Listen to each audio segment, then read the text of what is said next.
Hello student, आज का हमारा टॉपिक है आंकड़ों का प्रस्तुतिकरण में तोरण। तोरण को संचयी बारंबारता वक्र और ओजाई वक्र भी कहते हैं।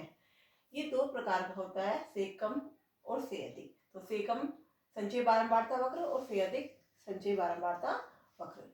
अब से कम और से अधिक ये दोनों ही आपके एग्जाम में पूछे जाते हैं। अगर आपके एग्जाम में से कम पूछा जाए तो आप से कम बनाना, और अधिक से अधिक पूछा जाए तो आपको से अधिक बनाना है। कई बार क्या होता है, एग्जाम में आपको दे दिया जाता है कि आप से कम और से अधिक संचयी बारंबारता के वक्र के माध्यम से माध्यिका ज्ञात कीजिए। तो आपको इस स्थिति में दोनों ही वक्र बनाने होंगे और फिर आपको माध्यिका निकालनी होगी। तो हम बनाते हैं। हमारे सामने ये टेबल दी गई है जिसमें x अंक है 0 से 20, 20 से 40, और ये छात्रों की संख्या है जो हमारी फ्रीक्वेंसी है। इसके लिए सबसे पहले आपको से कम बारंबारता और से अधिक बारंबारता बनानी होगी। तो सबसे पहले हम से कम बनाते हैं। तो से कम बारंबारता बनाने के लिए आपको क्या करना है कि जो बारंबारता दी गई होगी उन बारंबारताओं को ऊपर से प्लस करना है।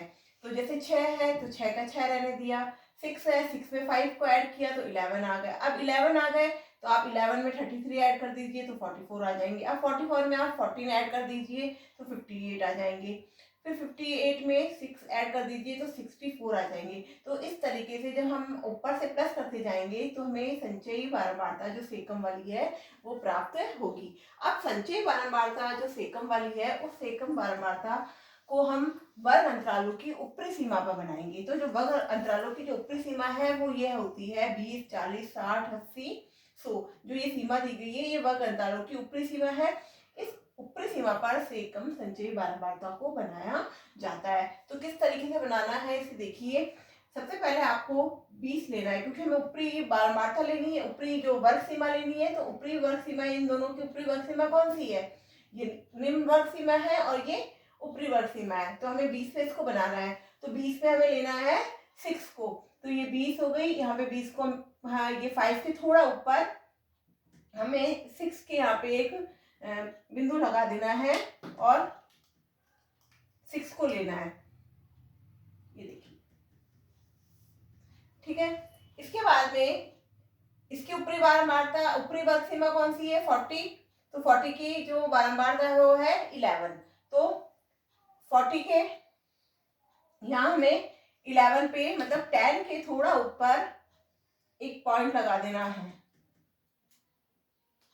ये देखिए इस तरीके से। इसके बाद है 60 की बारंबारता है 44। तो ये है 60, इसकी बारंबारता है 44। तो ये 45 से नीचे, ये यहाँ 44। इसके बाद में 80 की बारंबारता है 58। तो ये 80, इसकी बारंबारता है 58 यहाँ के लगभग। इसके बाद है 100 की बारंबारता है 64। तो ये हो गया 100 और इसकी बारंबारता होगी 64। और इसके बाद हमें इन मानों को इस तरीके से मिला देना है।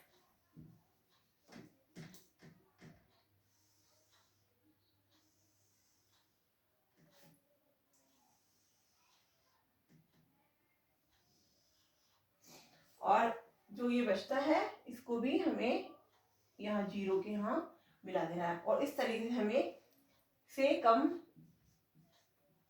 संचयी बारंबारता वक्र प्राप्त होता है। ये से कम संचयी बारंबारता वक्र है जो हमें प्राप्त हुआ है। आप जब बारंबारता लें तो बारंबारता को आपको ये देखना है कि जो सबसे अधिक बारंबारता है वो 64 है।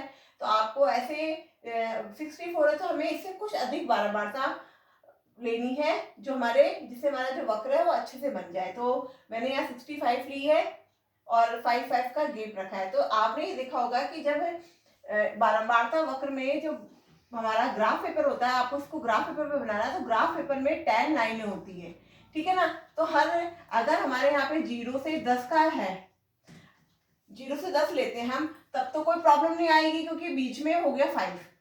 लेकिन अगर 0 से 5 लेते हैं, जैसे 0 से मैंने 5 लिया है तो आपको इस समय ये ध्यान रखना है कि एक लाइन जो है, जैसे ये 0 से 5 है, इसके बाद एक लाइन और ये दूसरी लाइन ये होगी 1 के बराबर, फिर उसके बाद 2 लाइन होगी, ये होगी 2 के बराबर, फिर उसके बाद तीसरी एक लाइन छोड़ के एक लाइन, फिर तीसरी लाइन, फिर एक लाइन छोड़ के ये 4 के बराबर, फिर एक लाइन छोड़ के फिर 5th के बराबर होगी। मतलब एक लाइन छोड़ के आपको एक को काउंट करना है। अगर आप ये 5-5 का गैप लेते हैं तो, अगर 10 का गैप है तो ये बारंबारता वक्र थोड़ा छोटा भी बनेगा और इजी भी रहेगा अगर 10-10 का भी गैप लिया जाएगा।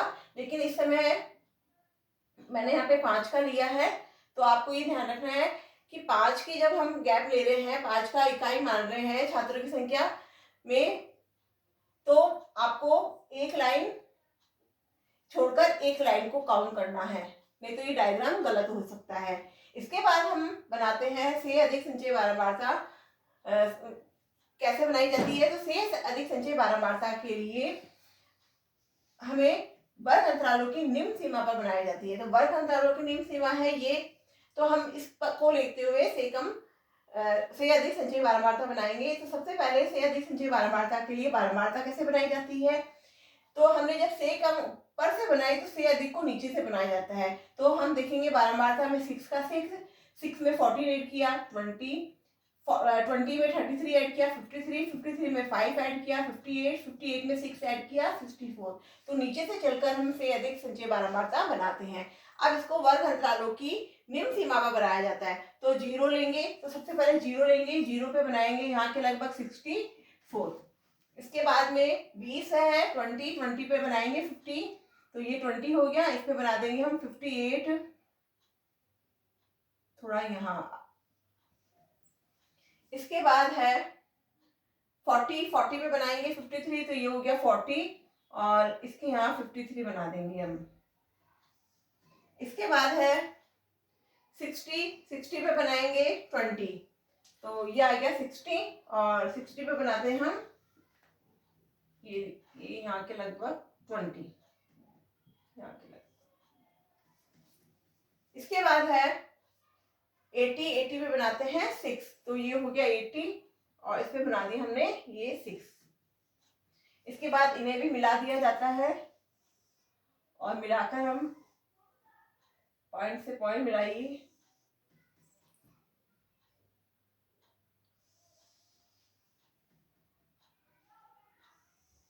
इस तरीके से मिला देंगे और अंत में इसको यहाँ मिला दिया जाता है। ठीक है, तो इस तरीके से अधिक संचयी बारंबारता वक्र बनाया जाता है। अब अगर आपके एग्जाम में से कम आता है तो आप से कम बनाइए, अगर से अधिक पूछा जाता है तो से अधिक बनाइए। लेकिन अगर मध्यिका पूछी जाती है तो आपको उस स्थिति में दोनों वक्र बनाने होंगे और इन दोनों वक्र को बनाने के बाद जहां ये वक्र प्रतिच्छेद होते हैं उन प्रतिच्छेद बिंदु पर ही हमारा जो मध्यिका का मान होता है। तो ये मान हमारा निकल के आ गया, ये जो वैल्यू है ये निकल के आ गई माध्यिका की। ठीक है, माध्यिका की वैल्यू निकल के आएगी जो 55 के लगभग होगी। तो इस तरीके से कम और से अधिक संचयी बारंबारता वक्र बनाया जाता है। Thank you.